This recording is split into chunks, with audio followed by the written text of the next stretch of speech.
अच्छो, क्या आप डीटी के अंदर में एग्जाम्पशन स्कोर करना चाहते हैं तो ये ट्रिप्स एंड ट्रिक्स आपके पास जरूर होना चाहिए। सबसे पहले अगर आपका नवंबर एंड दिसंबर एग्जाम है तो आपके पास अब बहुत ज्यादा टाइम है पहले के मुकाबले। ऐसे टाइम में प्रिपरेशन बहुत स्मार्ट और इफेक्टिव वे में की जा सकती है। सबसे पहला सजेशन मैं आपको ये दूंगा कि आपने क्या करना चाहिए, सबसे पहले पेपर एनालिसिस करना चाहिए। अगर आप ध्यान से देखें तो मैंने इसके ऊपर एक वीडियो डाला है डीटी का चीट कोड करके, जिसके अंदर में मैंने आपको May 24 से लेकर के यहां तक के सभी पेपर को एनालाइज करके दिया है। अगर आप वो एनालिसिस लेना चाहते हैं तो नीचे कमेंट कर दीजिएगा डीटी, मैं आपको सेंड कर दूंगा। ये एनालिसिस का जो वीडियो है इसके अंदर में मैंने आपको बताया था कि कैसे कुछ टॉपिक के अंदर से सबसे ज्यादा क्वेश्चंस आ रहे हैं। जैसे अगर आप देखा जाए तो आपका जो पहला क्वेश्चन है ये आपका टोटल इनकम का बनता है। अपार्ट फ्रॉम 15 एमसीक्यू आपका पहला क्वेश्चन टोटल इनकम का बन रहा है। आपका जो क्वेश्चन नंबर 2A है वो हमेशा किसी हेड से आ रहा है, दैट इज पीजीबीपी या कैपिटल गेन हेड से। फिर आपका जो क्वेश्चन है ये एनआर टैक्सेशन के ऊपर बनता है। 3A आपका चैरिटेबल ट्रस्ट के ऊपर क्वेश्चन बनता है। 3B आपका जो क्वेश्चन बन रहा है ये आपका डीटीडब्ल्यूए के ऊपर क्वेश्चन बन रहा है। राइट, तो अगर आपको ये एनालिसिस पता है, ये एनालिसिस के हिसाब से अगर आप थोड़ा सा प्रिपेयर कर देते हैं तो बहुत हद तक के पेपर आपका जो है ये इजी हो जाता है। सेकंड, मैक्सिमम बच्चे क्या गलती कर रहे हैं, वो सिर्फ और सिर्फ कंसेप्ट को पढ़ के चल जाते हैं और कंसेप्ट को सिर्फ रिवाइज करके चल जाते हैं। देखो आई नो डीटी बहुत बड़ा है और आपको रिवीजन की बहुत ज्यादा जरूरत है, लेकिन आप ये गलती कर रहे हैं। देखिए डीटी का पेपर के अंदर में थ्योरी नहीं प्रैक्टिकल बहुत ज्यादा आता है और आप हर बार कोई ना कोई रिवीजन वीडियोस उठाते हैं, रिवीजन वीडियोस उठा करके देख लेते हैं। बच्चों रिवीजन वीडियोस लॉजिकली वहां काम के हैं जहां पे आप लोगों का कोई कंसेप्ट क्लियर नहीं है। पर अगर आपका कंसेप्ट क्लियर है तो आप लोगों ने रिवीजन वीडियोस नहीं, सॉल्विंग के ऊपर ज्यादा फोकस करना चाहिए। अगर आप डीटी के अंदर में अभी भी हसल कर रहे हैं तो ऐसे केस में आप एक काम कर सकते हैं कि आप खुद से प्रैक्टिस कीजिए। खुद से प्रैक्टिस नहीं हो रही तो आप डीटी का फास्ट ट्रैक ले सकते हैं, जिसके अंदर में हम लोगों ने बहुत सारी प्रॉब्लम सॉल्व करवाई है।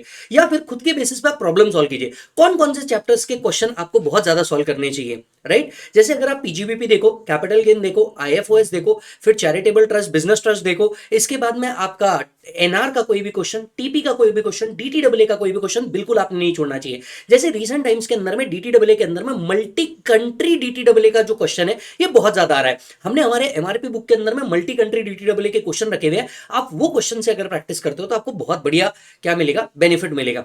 जितनी ज्यादा सॉल्विंग, अब देखो एनआर हो गया, टीपी हो गया, डीटीडब्ल्यू हो गया, बार हो गया, that is board of advance ruling. ये इंटरनेशनल टैक्सेशन के अंदर में बहुत आसानी से काम आता है, राइट? आपने इसके जितने भी क्वेश्चन है सारे के सारे सॉल्व कर देना। लगभग रिपीटेड टाइप के क्वेश्चन होते हैं, अमेंडमेंट बहुत ज्यादा नहीं आते, तो आपको यहां पे ये बहुत हेल्प करेगा। दूसरा, इंटरनेशनल टैक्स ओवर डीटी। देखो आपको पता है एक क्वेश्चन डीटीडब्ल्यू से, एक क्वेश्चन एनआर से, तीसरा क्वेश्चन टीपी से और एक question board of advance ruling से आता है। पांचवा जो टॉपिक है बेप्स या इंटरप्रिटेशन ऑफ टैक्स ट्रीटी से एक क्वेश्चन आता है। ये पांच आप May 24 से लेकर के अभी तक का हर पेपर देख लो, May 26 तक का, आपको हर पेपर के अंदर में ये चैप्टर बिल्कुल कॉमन है और आने ही आने हैं। ऐसे केस में मेरा सजेशन ये रहेगा कि आप पहले इंटरनेशनल टैक्स के ऊपर फोकस करो। इंटरनेशनल टैक्स के वो सारे कंटेंट को रिवाइज कर लो। रिवीजन करना है कोई टेंशन वाली बात नहीं है, आप सबसे पहले उठ करके डीटी चार्ट रिवीजन के ऊपर चल जाओ। डीटी चार्ट रिवीजन कहां डाला है मैंने, यूट्यूब पे पूरा का पूरा फ्री है। प्लेलिस्ट में जाना, प्लेलिस्ट में जाकर के चार्ट्स आप देख लेना, इसमें सारे टॉपिक के रिवीजन करवाए हुए। कुछ टॉपिक के रिवीजन हम लोग और अपडेट करने वाले हैं अभी रिसेंटली, वो भी आप लोग जरूर देख लेना, इस चैनल पे बने रहना। उतना भी अगर आप कर लेते हैं तो आपका इंटरनेशनल टैक्स से रिलेटेड क्वेश्चंस बहुत अच्छे से हो जाएंगे। उसमें लगभग अमेंडमेंट होते ही नहीं है, सिमिलर टाइप के ही क्वेश्चंस आते हैं और उसी में से फिगर चेंज करके ही बार बार आपको पूछा जाता है। जैसे अगर मैं आपको बोलूं ट्रांसफर प्राइसिंग के ऊपर कप मेथड या कॉस्ट प्लस मेथड से सबसे ज्यादा क्वेश्चन आते हैं। एनआर टैक्सेशन में नॉन रेसिडेंट स्पोर्ट्समैन हो गया, फिर रिसेंटली शिपिंग कंपनी हो गया, रेसिडेंशियल स्टेटस हो गया, इससे बहुत ज्यादा क्वेश्चन आते हैं तो आपने ये करके जाना चाहिए। एफआईआई से रिलेटेड क्वेश्चन आते हैं, आपने वो करके जाना चाहिए। तो यहां पे आपको बहुत बड़ा एडवांटेज मिल सकता है as compare to other. DTW के ऊपर सिमिलर क्वेश्चंस आते हैं और रिसेंटली तो मल्टी करेंसी क्वेश्चंस आ रहे हैं, उसको भी कर लिया तो आपका काम हो जाएगा।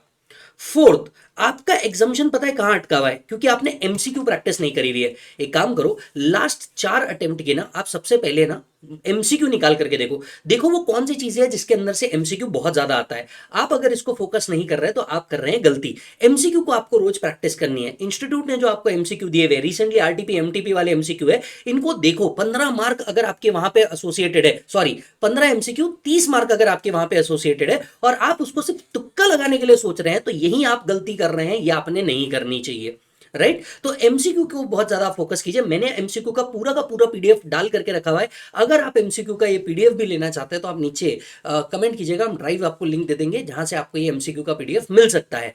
तो ऐसे केस में आप जाकर के एमसीक्यू को सॉल्व कीजिए बहुत ज्यादा। अब देखो एमसीक्यू ऐसी चीज है ना जो टोटली अनप्रिडिक्टेबल है, आपको भी नहीं पता, मुझे भी नहीं पता कि ये कैसे आएंगे। पर हाँ, most of the MCQ solve करने पे कुछ एमसीक्यू आपके लिए बड़े इजी बन सकते हैं। फिफ्थ है थ्योरी टॉपिक को मिस करना। अब देखो मैं आपको एक बात बताता हूं, जो आपका एक क्वेश्चन होता है ना, वो जुडिशियल अपडेट से रिलेटेड होता है, या तो स्टैट्यूटरी अपडेट से रिलेटेड होता है, या तो फिर अपील से रिलेटेड होता है मोस्ट ऑफ द केसेस में। अगर अपील या सर्च के ऊपर कोई जुडिशियल अपडेट आया तो मोस्टली आप मान करके चलिए क्वेश्चन उसी पे आएगा। लगभग 4A के अंदर में ये क्वेश्चन आता है, राइट। 4A के अंदर में आपको ये क्वेश्चन देखने को मिलता है।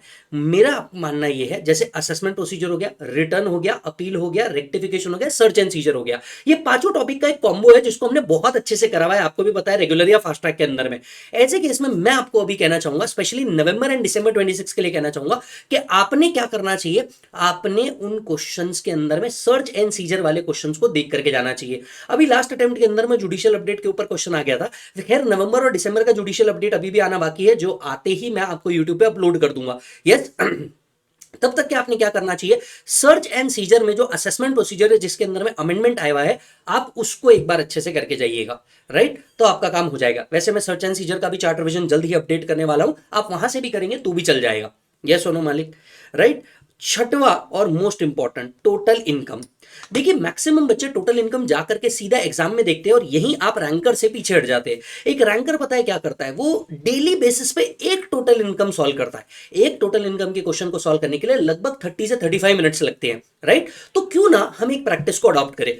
प्रैक्टिस नंबर 1, आप एक दिन, पहले दिन कोई टोटल इनकम उठाएंगे, टोटल इनकम को सॉल्व करने की कोशिश करेंगे। नो डाउट आप कई जगह पे अटकेंगे, आप कई जगह पे अटकेंगे, लेकिन उसी टाइम पे आप क्या करेंगे, उन प्रोविजंस को वापस से जाकर के पढ़ लेते हैं कंसाइज से, तो आपका काम हो जाएगा, राइट। ये चार्ट रिवीजन भी देख लोगे तो आपका काम हो जाएगा। एट द सेम टाइम आप क्या करो, एट द सेम टाइम एक क्वेश्चन सॉल्व करो और एक क्वेश्चन को ऑडिट कर डालो।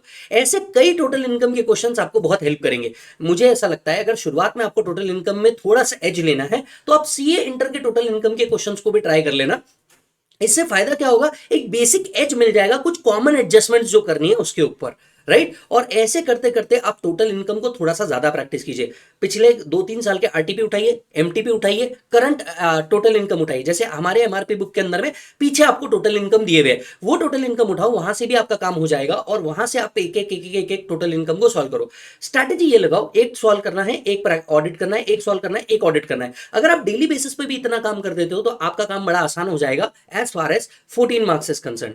इतनी चीजें अगर आप ढंग से कर लेते हैं, जहां पे पेपर एनालिसिस में आप स्पेसिफिक पेपर ले लेते हैं, सॉल्विंग ज्यादा करते हैं, इंटरनेशनल टैक्स को पहले सिलेक्ट करते हैं ओवर डीटी, तो ये आपको एक स्ट्रैटेजिक एज देता है किसी भी सब्जेक्ट के अंदर में आगे बढ़ने का। खैर अगर आप डीटी के अंदर में स्ट्रगल कर रहे हैं और सॉल्विंग घर पे बैठे बैठे नहीं हो पा रही है तो अभी भी आप फास्ट ट्रैक ले सकते हैं, और फास्ट ट्रैक लगभग 30-35 लेक्चर्स के अंदर में पूरा DT along with solving cover किया हुआ है, आप वो ले सकते हो। या फिर मान के चलिए आपके क्लास ऑलरेडी हो चुके हैं तो आप क्वेश्चन बैंक उठाओ, क्वेश्चन बैंक उठा करके दन दनादन सॉल्व कर लो, और कंसेप्ट रिविजन के लिए आप चार्ट बुक भी देख सकते हो। क्लियर है मालिक? यस। तो यहां पे आपका प्रिपरेशन बहुत अच्छे से हो जाएगा। अगर आप सीए फाइनल स्पेसिफिक डीटी का कुछ क्वेश्चन पूछना चाहते हैं, कमेंट बॉक्स में कमेंट कर दीजिए, हम लोग आप तक के जरूर रीच आउट कर देंगे। यस मालिक, थैंक यू सो मच। और हमारे कुछ बेसिक टॉपिक के और चार्ट रिवीजन आ रहे हैं, चैनल के ऊपर बने रहिएगा, ये हेल्पफुल होगा। Bye bye, take care.